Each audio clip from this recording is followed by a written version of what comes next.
one, the San Diego River.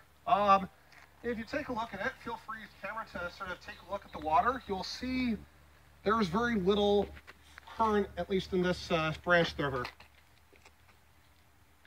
If you look up the road, you'll see that actually this is actually one of two crossings of the river. That is, we're actually going to be going across a little island here.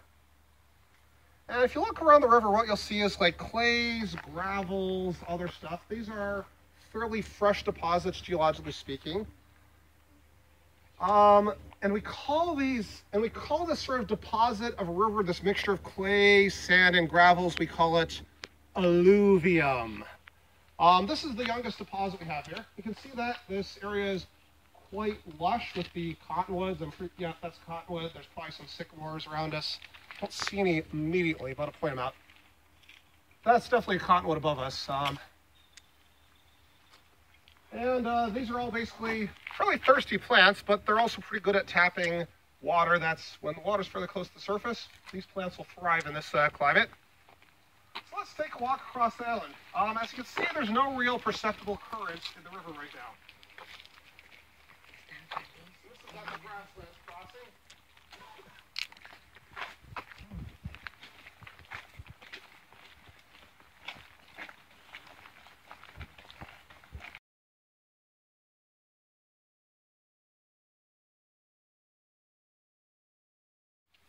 So the other thing I like about this spot is you can sort of start to see a soil horizon developing in the banks of the river here.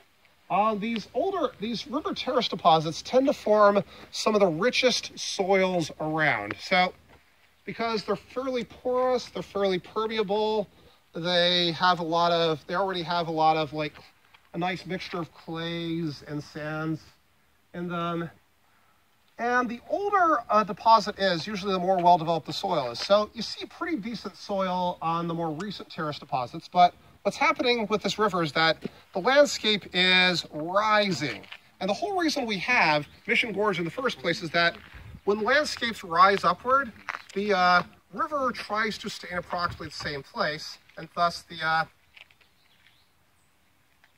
land surface, and so thus you get these deeply incised canyons. So what's happening here is this land surface is rising, and there's terrace deposits that we're going to see as we get close to the hills that have been around a lot longer. And in that case, the accumulation of organic matter, the reaction of little acids and other things with the clay minerals and the larger rock pieces has led to an even more evolved soil.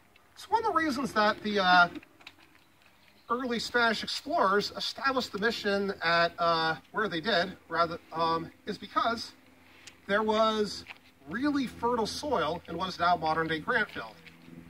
And in fact, if we do end up having a nuclear war, which in the near future, after the radiation levels die down, we could probably break up all the pavements in Grantville and have fertile farmland from which to rebuild a society.